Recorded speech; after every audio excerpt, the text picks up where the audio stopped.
Hey guys, it's Rookx. I'm here today on lichess.org on the Tactics Trainer, and I'm doing some chess tactics. So, for those of you who don't know, chess tactics are just patterns or sequences that will win you decisive amounts of material or just win you the game in chess. So this isn't actual games of chess, although these tactics are taken from real games. It's just basically, as the name suggests, training, tactics training. Just getting your eye instincts trained to patterns and common and some not so common tactics that might show up in games. So without further ado, I'm going to jump right in. Okay, so white to move. Black has just played rook d6.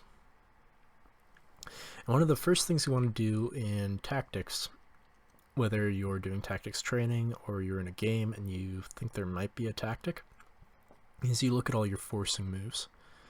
So you look at captures and checks. These are defined as forcing moves because very often your opponent only has one response to them. If it is a capture, they will probably have to recapture. And if it's a check, obviously they will have to block the check or move out of check. So in this position, the forcing moves I immediately see are one that is a capture and a check. Bishop takes c4. It would force black to either recapture with the rook or recapture with the king, or just move the king.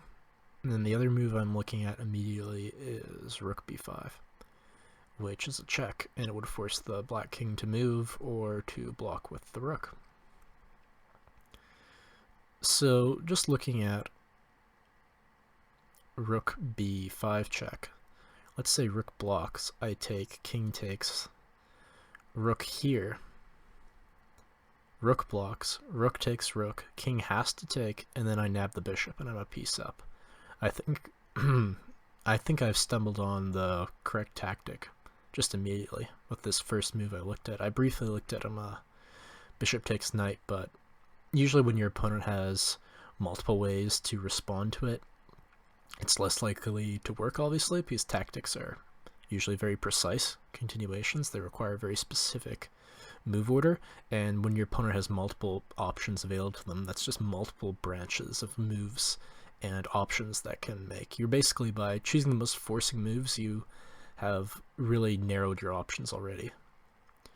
So rook here, he doesn't actually have to block with the rook though, so I should consider that. He can retreat the king to d4, e4, or e6. So I should consider these options as well. So if rook here, king e6, I have rook takes g6, forcing the king to move again, and that just looks very strong. So what about king d4? What do I have then?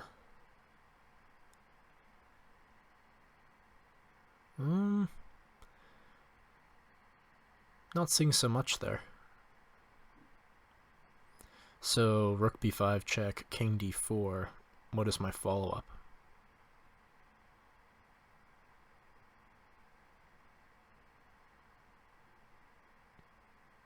I'm not seeing it. So I think this is a winning tactic if I play rook b5 and he blocks with the rook. But if the king moves somewhere, like even rook here, I don't see what my follow-up is. So, this might be a little trickier than I first thought.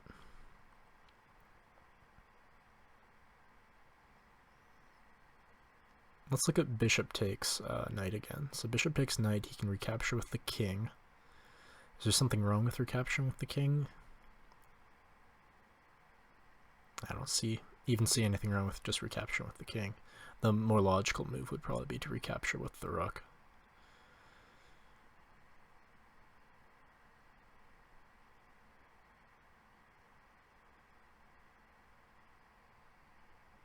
Hmm.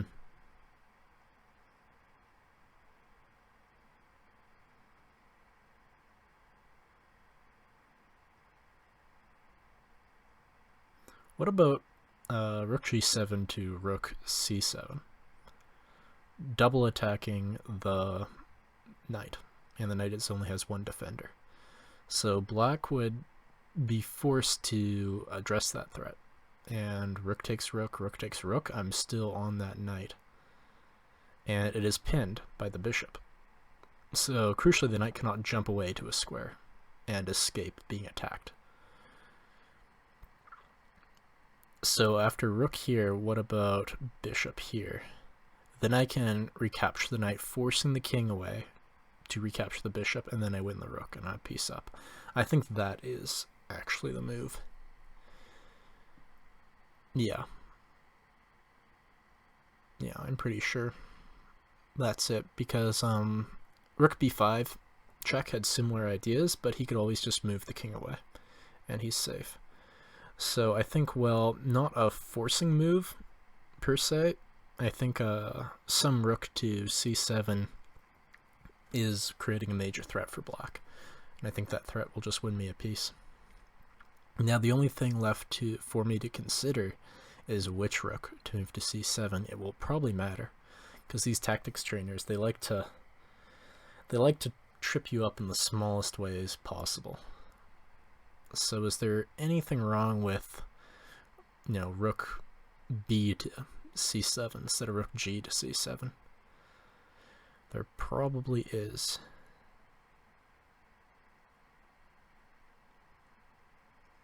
Rook g to c7 just looks more natural, honestly. Oh, I see. Maybe...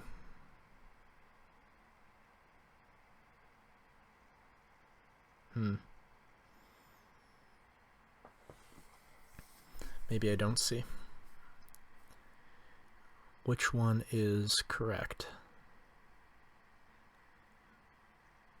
This is where the tactics get hard, if you don't immediately see which one is better, and the two moves look like they accomplish the same thing. You could spend a lot of time trying to find the subtle difference between them, which I don't really want to do.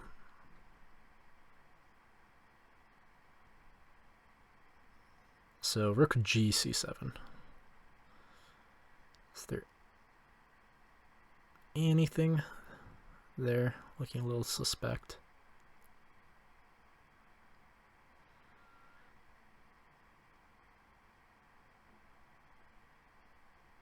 I think it is rook g c7, because I'm just seeing right now, if I play rook b c7, he can play rook c...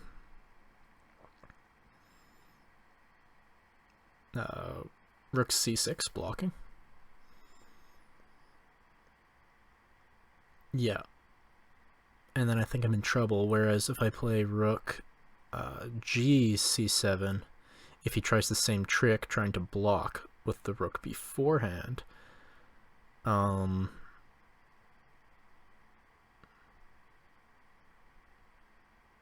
can insert a check with the rook on b7 to b5.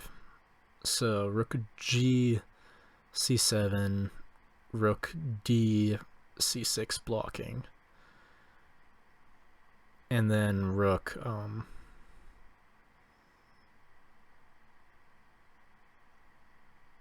rook b5 check, then rook c6 block,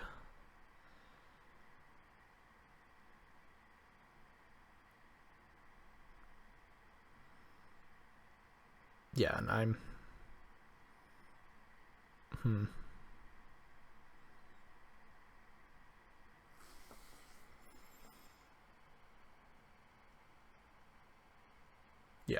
yeah, and then I can take the rook on c8.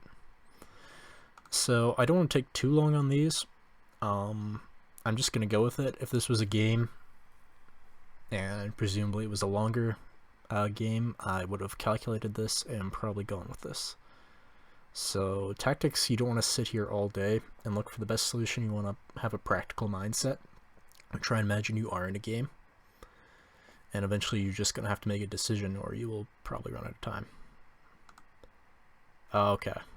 got it wrong, but this was a fairly hard puzzle. 2272. What was the solution? Ah, it was the other rook. Oh, I was very close. So just to illustrate the ideas I was talking about, if rook takes, he has trouble with this knight. And let's just give the computer's recommended move. I'm just winning the knight. That's a very computerish move, just giving up the knight. And then if here I can take, force the king to recapture, pick up the knight.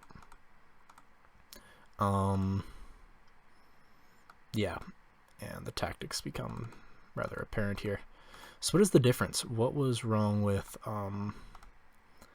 this rook coming over? He can block, yes, but I thought I had this check.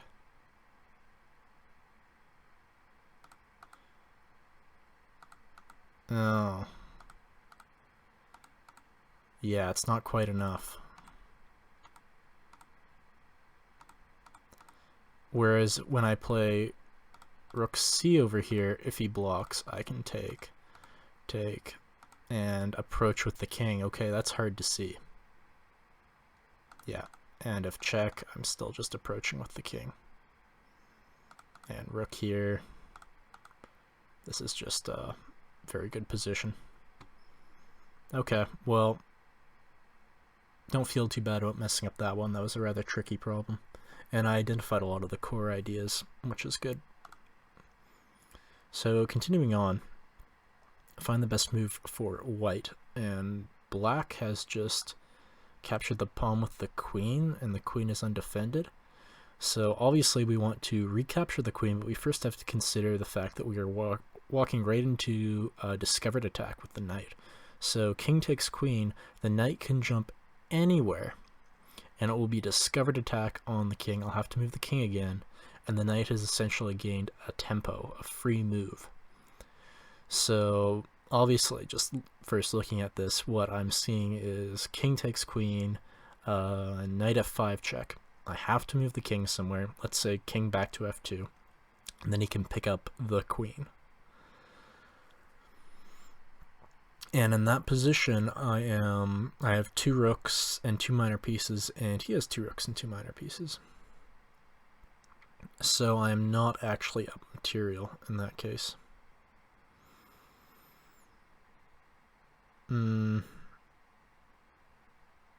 Let's say I take the queen, knight here check.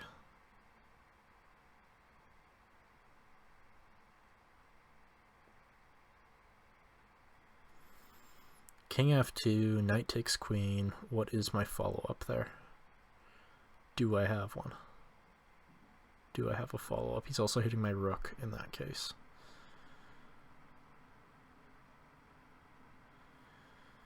I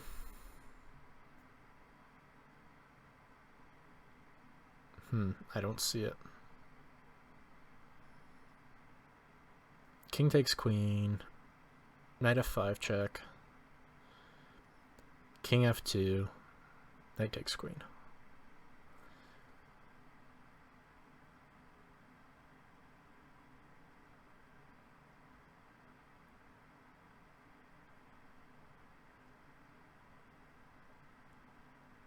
Huh.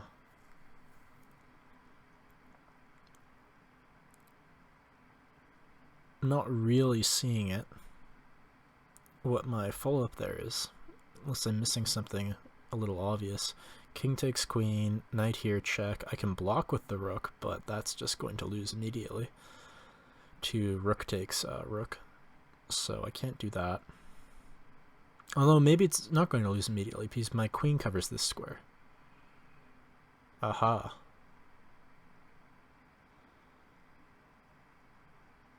Okay, so king takes queen, rook here check, rook block. If knight or rook takes, the queen comes back, and I'm going to win material.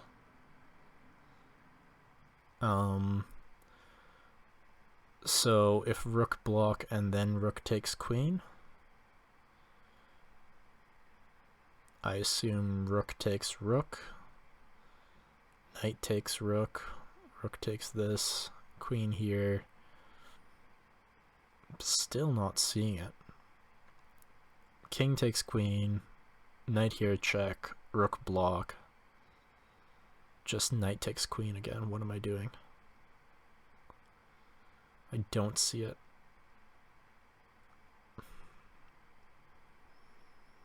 There has to be something good after knight takes queen. There has to be some other tactic that I'm just missing.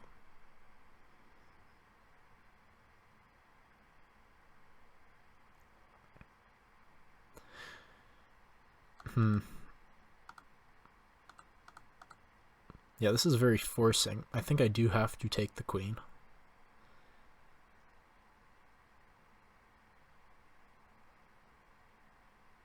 Yeah, I have to take the queen. Everything else just looks suicidal. So, takes queen. Knight here, check. Alternatively, there's knight takes here, check as well. That should... they should do the same job.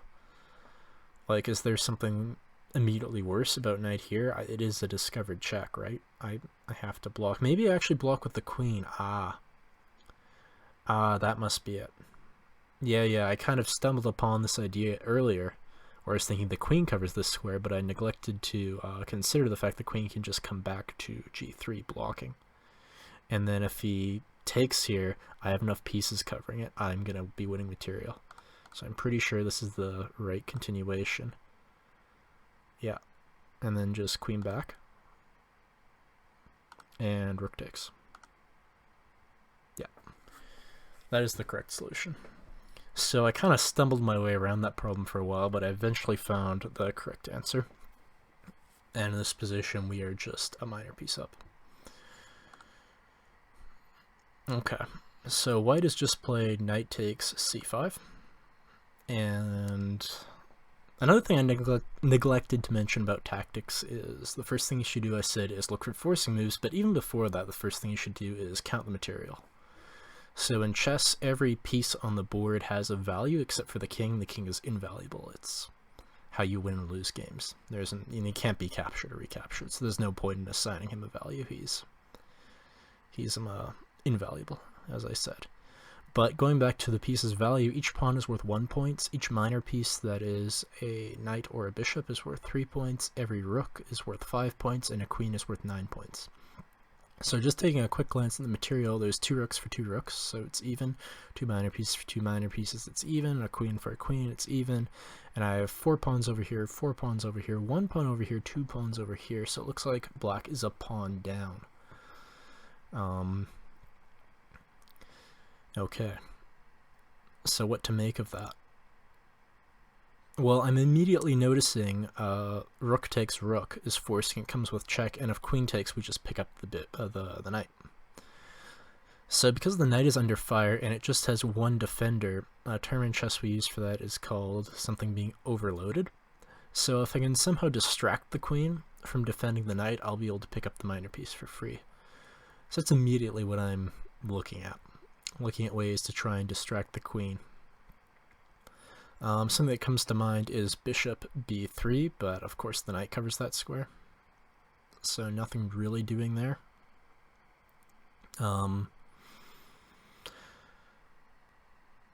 Another thing I kind of see is maybe putting a rook on c8, pinning the knight to the queen with 2 attackers on it, forcing black to play, well, maybe pawn up. And I don't really see where I'm going with that. I don't think that's the right way to go.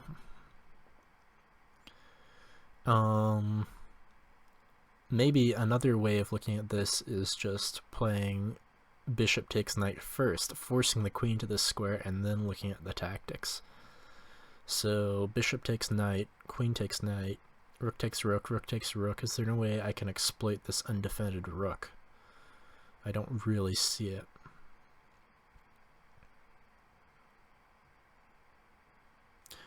This bishop is also defended by the queen, so further emphasizing the point the queen is overloaded. It has 2 jobs right now. It has to defend the bishop here, which only has 1 defender. It has to defend the knight here, which in turn defends the bishop, so that's how I... Technically this has 2 defenders, but not really. And it also has a job defending the rook. I know the rook's covered by the other rook, but, you know, all these things, that queen just looks overloaded. And I want to be able to exploit that.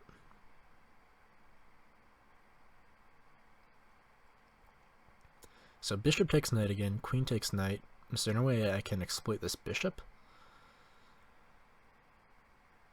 I don't really see it.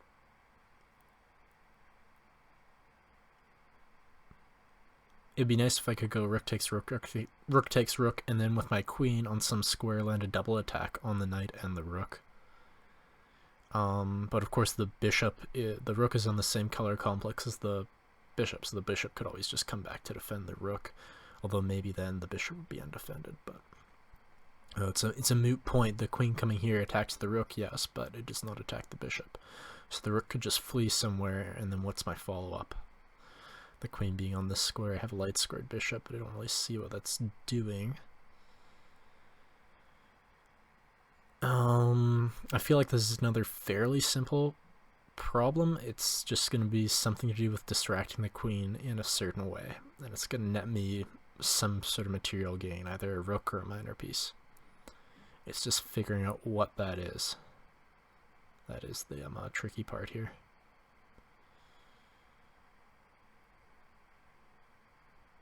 Let's look at rook takes rook again. Rook takes rook. There is no queen takes rook. So rook takes rook, rook takes rook.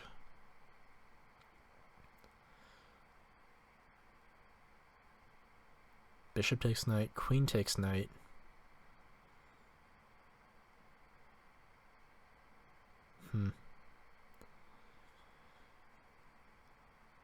Rook c8, attacking the queen. Where does the queen go?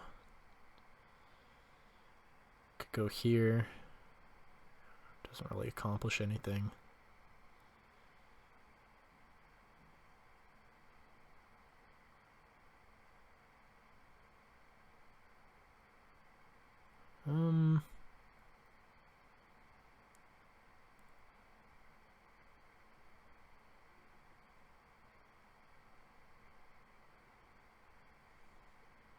Maybe it's some queen e5, putting extra pressure on here and pressure on the bishop. You can always respond with rook takes knight takes bishop though. And what's my follow-up really?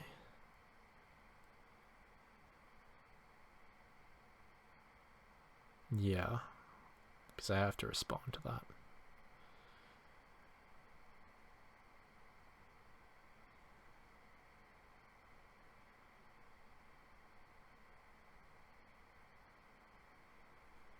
Rook c8, just pawn b4.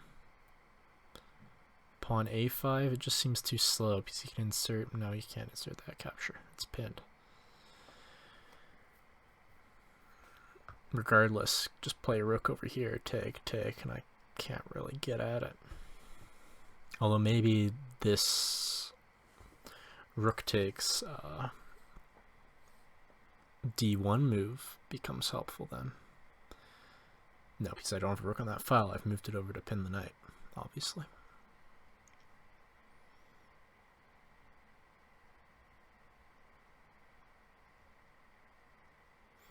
I keep getting drawn to this bishop b3 idea, skewering the queen to the rook, but the knight just covers that square, and then when I take the knight, the queen recaptures, and the skewer is no longer there. Like, I can insert a capture on this square at any point, but the rook just recaptures bishop here, and the rook moves away somewhere. It doesn't really accomplish much, at least to my eyes. I keep looking at this queen e5 move as well. It just looks very attractive attacking these two pieces, but he can always just respond with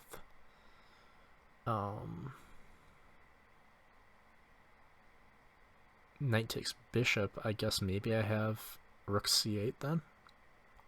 If he really was afraid of that, he could just recapture my rook first, then play this here, then here.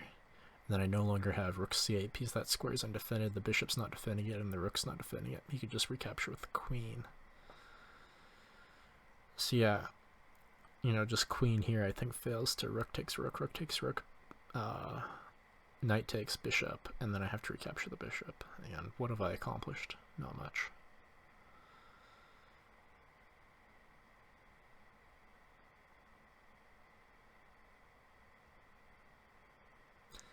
Maybe pawn f5, trying to drive the bishop to a bad square.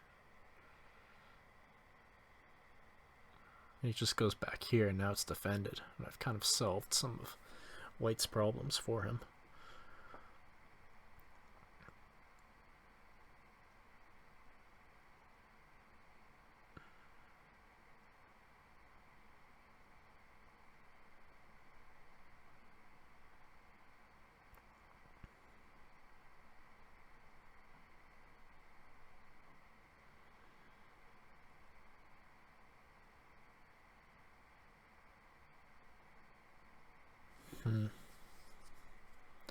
Rook takes rook.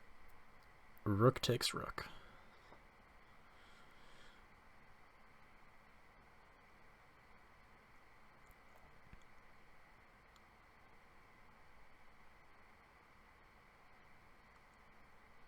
Bishop takes knight, queen takes knight, queen b3, hitting the rook.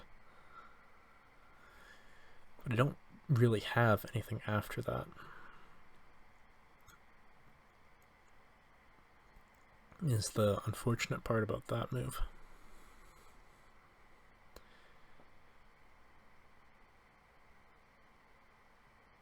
Like, if I could play pawn f3 and the bishop had to go here, then I could see this working with a double attack on the rook and the bishop, and then the rook just moves up to d2. Maybe it's not so good.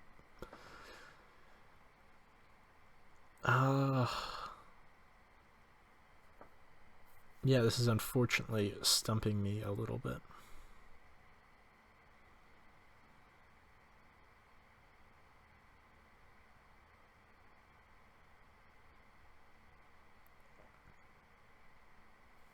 But I'm going to keep plugging for a little bit at least.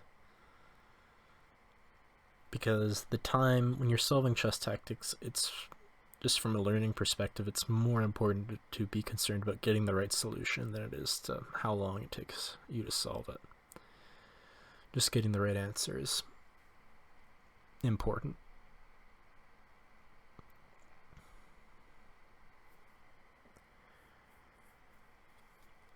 And the worst part is I think this is a fairly easy tactic once you see it, and it just involves some combination of recaptures. Like, just discoordinate White's pieces enough that one is left undefended at a critical point. I'm just not seeing how to do that exactly.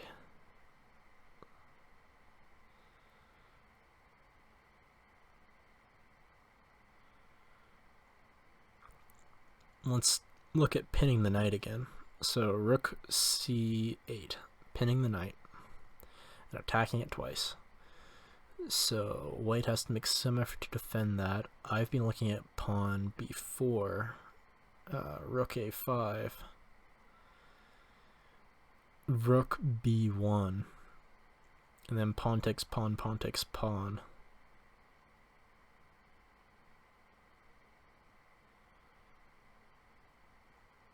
Bishop takes, pawn takes, and I guess the rook's kind of undefended there. Not really. Not really undefended. I guess I have rook takes here. Yeah, and then queen would have to take, and then I could take the undefended rook on b1.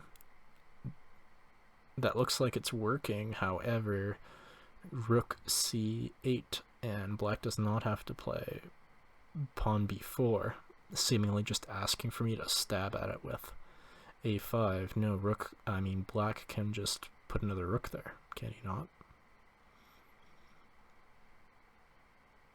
Can he not? Although maybe then I go queen here, ratcheting up the pressure on the knight and also hitting the bishop. Perhaps that is the way to go. And then let's say black plays pawn here, I go take.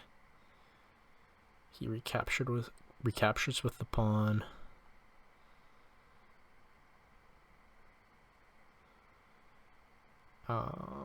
Rook takes. Yeah, I can take with the rook then. Can't I? Am I miscalculating this? Rook here, queen here. It's too much, is it not? here, take, take, take.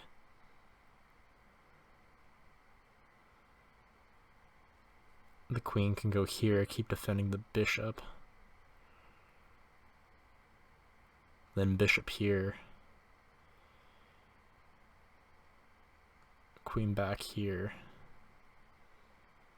Maybe not bishop there, maybe rook over. Well, the rook's not defended anymore then. So can't do that. Well, in the interest of time, I'm going to play rook c8. Don't know if it's the right move, but we'll see. Yeah, puzzle failed. I didn't think it was. This was another hard puzzle, though. 23-24. I am not close to that rating, both in real chess and tactics training. So, my other candidate move was bishop takes here, and then some continuation I wasn't seeing. So let's see if that was in case the solution. No, it was rook takes here. I did look at this extensively, but I didn't see anything, because it had to be rook takes rook. Okay, and then we pin. There's a critical difference here. And it looks like Stockfish is saying, well, it's giving a number of tries. One of the best tries just to give a random check here. Bishop back here. And then I just win the knight. This looks slightly more adventurous, but the critical point is this is always defended. And then if bishop takes here, we just take the queen. I mean, sorry, if knight takes bishop, we just take the queen. Okay, so the pin idea was correct, but I was running into a lot of problems calculating what to deal with when the extra rook comes over to help reinforce the pinned knight, wherein I should have just realized taking the rook first, rook recaptures, and then pinning is much stronger because I've eliminated this problem of the other rook helping defend. And then, yeah, this a4 move, this b4 move doesn't really help matters a whole bunch, because I have the skewer at the end and the knight's no longer there. Okay. Definitely a hard puzzle, though. There is so many variables to keep track of. I think I'm going to do one more. I've gotten some pretty tough puzzles and spent a bit of time, but I'll try my luck with one additional puzzle. So we have an endgame. Looking at the material, I have an extra pawn here, but white has an extra pawn over here. So it's equal pawns. We both have a rook. We both have a queen. Okay, so the next thing I want to look at in an endgame, especially with both heavy pieces on the board, a queen and a rook and a queen and a rook, is king safety. Whose king is more safer? Both our kings are symmetrical. And it looks like the pawn structure is symmetrical up until the e-file as well, which is interesting. But crucially, I have the move here. So I would say white's king is in much more danger. The first move that jumps out at me, obviously, forcing move, is check. However, that doesn't really accomplish a whole lot after king here. No. Now, queen check, king here. What is my follow-up? Don't see it. Don't see it.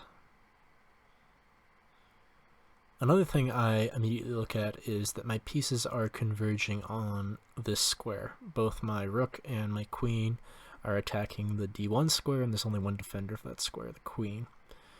And my pieces are all coordinating very nicely in this little box on the king side of the board. In this area of the chessboard, my queen can jump over here where it checks the king and still controls this square. My queen is also looking at this square, which at a moment's time the rook can be brought down to also attack this square. This coordination is something that comes up a lot in chess, and identifying these little coordinations is often the key to figuring out checkmating patterns and patterns that win you material. Just strong attacking patterns. In this case, I think it is a checkmating pattern, just because of white's king safety and the squares I look to be converging upon. So what if queen here check, king here, and then rook here, threatening queen h1 mate? Because crucially, the white king's escape route on f3 is covered by my queen in both these lines. When my queen is here and the rook's down there threatening mate, the king cannot really escape through here because of the queen here.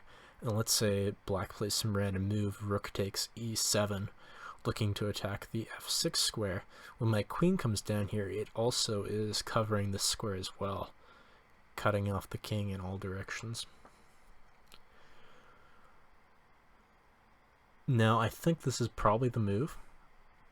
Queen here check, king here, followed by rook here, and there's not much I can see white doing to stop the mate. The other thing I want to check is just, another thing with tactics is you want to look at move orders. Oftentimes when you see a pattern that looks like it's going to be very strong, but not quite working, you just want to tweak the move order.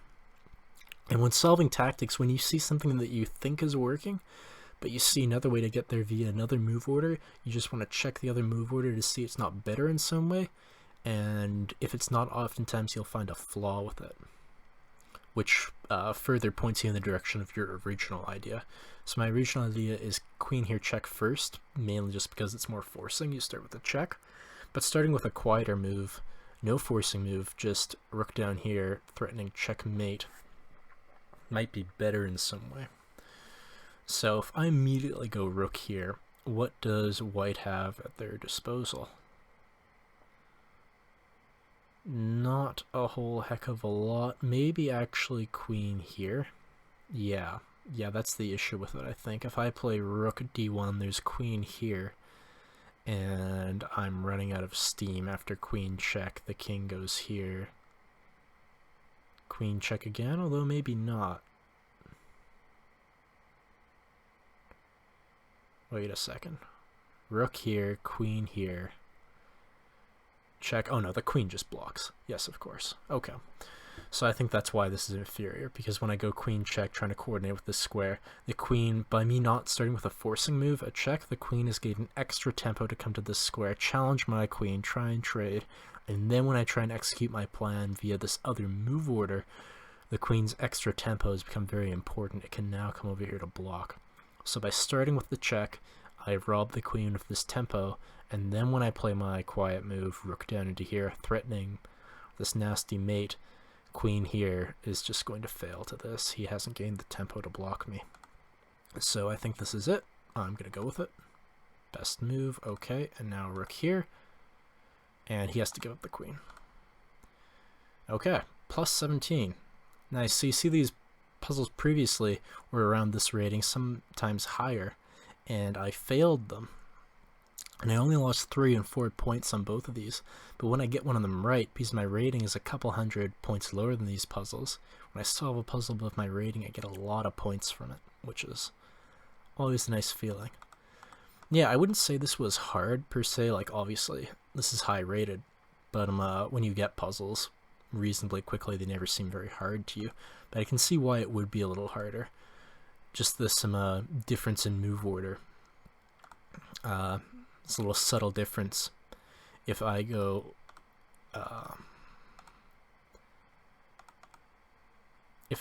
rook here first, it does allow this, and then it's no longer working because of that. So just picking up on that subtle difference and identifying the fact that the white king is very weak, and as I mentioned at the start of this tactic, the squares that the pieces are all coordinating on is important. Okay, so I think that's all the tactics I want to do today. It's late, but I thought it would be a cool thing to do. Chess is my favorite game, and I always enjoy solving tactics. It's a very satisfying thing to do, and it improves your chess, so it's a win-win for me. Thanks for watching, guys. I'll talk to you again later. Bye.